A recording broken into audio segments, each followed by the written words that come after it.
The last part of the video, I was trying to be dramatic, but my point was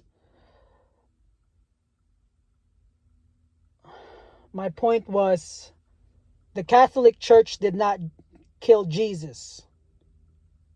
That's the devil's lie. That's what strayed me away from God, thinking that our God is not this all-powerful, all-knowing,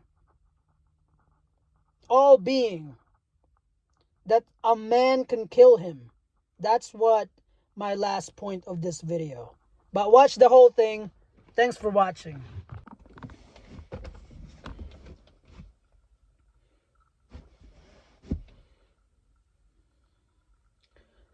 I don't know Samuel, but I know Jesus.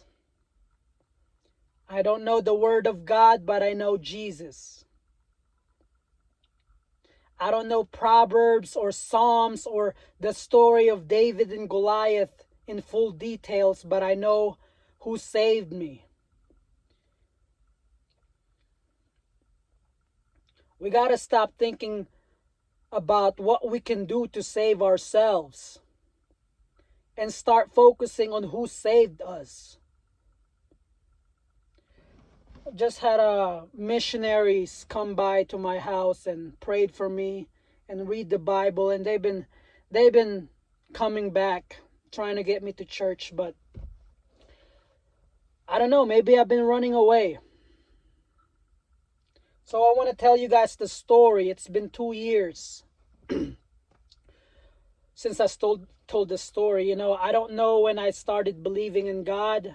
I know that some of my family members who are Christian, my cousin Rena, my cousin Paul, his sister,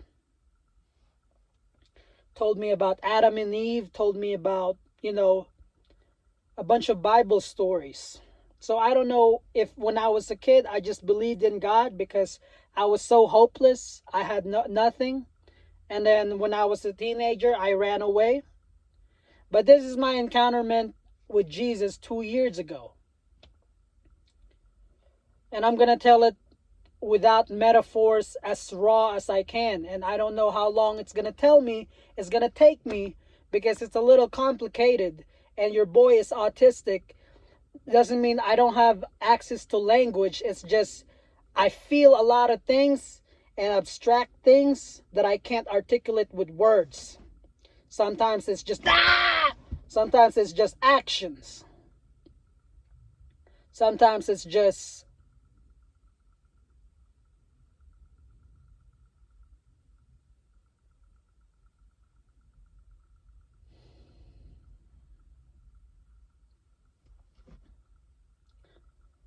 So 2 years ago, I had the encounterment with the man himself, Jesus Christ. I was asking my friend, the musician, I was like, yo, if you can talk to anybody with the world, who would it be? It could be fictional. It could be historical. It could be from the book. It could be somebody from the dead. Somebody from hell. Somebody from heaven. Somebody who's not real. And they could do something for you. What would it be? What would you ask them? And who would you ask? Who would you talk to? I'm not sure what he said. I don't know if he couldn't think of a person, but I just asked him, if Jesus was here, what would you ask him to do for you? And he said, I would ask him to make me the best musician in the world. I don't know if he told me that he wants to be a successful musician or he wants to be famous, but he said that's what he said. He would ask Jesus to make him a good musician. And I told him, he asked me, what would you ask him? And I said, I would ask him to wash my feet. Now stay with me here, because this is very, very weird. I heard the story of Peter and Jesus, and I was very drawn to it. And I just wanted that experience. So I told my friend this, and I've told this story before, so check out my other video. But it was a little too much editing, and it did not make sense. And I'm not sure if this video is going to make sense as well.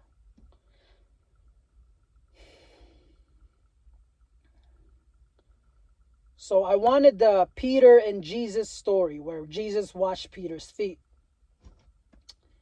And that's what I told my friend. I want Jesus to wash my feet. And he said, "You're crazy. Why would you ask that?" I didn't even know, but in my heart I knew I wanted that personal experience with Jesus. So I left him alone. I stopped bugging him. And I went to my other friend. Now, I don't know if this friend is Christian, but his name is Christopher Naranjo. And funny enough, my other friend is named Jacob Jesus. So I talked to two people, and I talked to Jesus and Christ. And it's so funny how in my last two videos, I was just talking about how my creative process has two processes. First, I test it out, and then I go live my life, and then I come back with a new profound realization. And I'm going to post these 3 videos titled all differently, but they're all connected to one. So if you're still here and you like what I'm talking about, subscribe to the channel, y'all. I don't know my real goals in this channel, but let's get back to the story. So I left him alone. He thought I was weird, but I wanted that experience. I asked my other friend, Christopher Naranjo, "Yo, if Jesus was here, what would you ask him to do for you?" And I'm not sure what he said, but I wanted him to ask me, my question.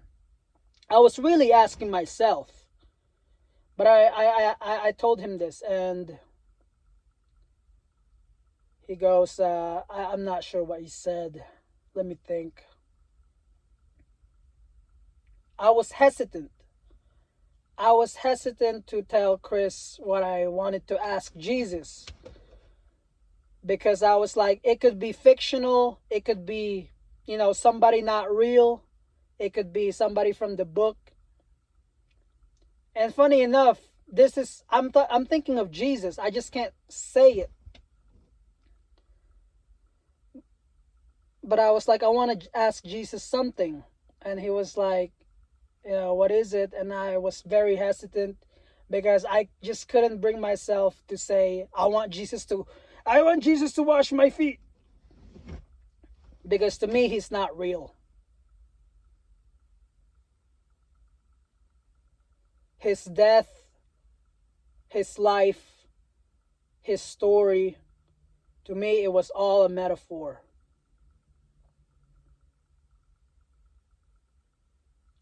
Finally, my friend stopped me. He was like, "Yo, there's not really too much thing you can ask for." And this made sense because he's Lord of Lords, King of Kings, God of Gods. But it was just so overwhelming. This realization that Jesus, what his life, what his story, what his death, the most important part on this, what his death meant to me. And I'm sorry it's taking a while. So I didn't ask my friend, I want Jesus to wash my feet. I went to the bathroom, I kneeled down, and I started breaking down. And I had a few questions to Jesus that I told the missionary, and they were like, "Oh, you know the Bible." And this is when I realized that no, I do not know the Bible. I know Jesus, because I actually talked to the guy. Me, Froilan Villanueva. Physical encounterment. Went to the bathroom, I kneeled down, and I saw him walking to the cross, and I was like, "I don't want you to die for me. I don't want you to wash my feet." And he was like, "Unless you let me do this for you, you can take no part of me. Unless you obey me, you can take no part of me." So I was like, "Oh, if you're going to wash my feet, I want you to wash the whole my whole body, because I've been dirty. And what shocked me, this is when I knew, maybe I've been a Christian this whole time. I just been running away, because what he said to me, this was the thing that changed my life, and it just kept going. I knew who I was talking to, because he said, yo, you don't need, he didn't say yo, but he said, you do not need to be washed your whole body. You're already clean. You just need to be washed where you're dirty, which is my feet, because I've been walking away from God and my feet is dirty. But he said, I'm clean. So I don't know when I believed in God, but Jesus know that I believe in God, and Jesus know that I believe in him, because he said, you're already clean. You don't need to be washed your whole body, because I begged him not to go to the cross, and I begged him to wash the whole thing of me, because I want to experience his full love. And he said, no, I just need to wash where you're dirty. So I only experienced him where I was dirty. So every now and then I try to be dirty so I could get washed again.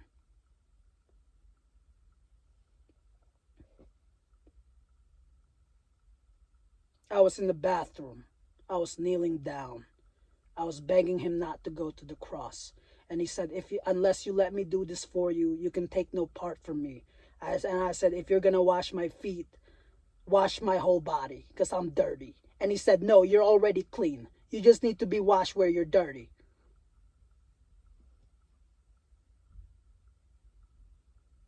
And I had one more question, because this is the thing that strayed me away from God. I thought Jesus was not God because he died.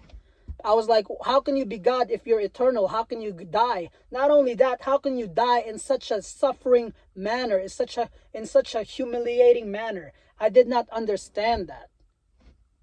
And he explained to me, this is the second confirmation that I know I was talking to Christ.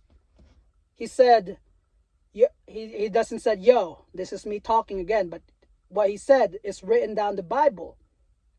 You could read this passage in the Bible. I'm not lying.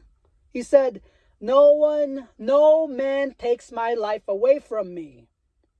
I lay it down on my own. I have the power to lay it down and the power to take it back up. This is the command that I receive to my Father.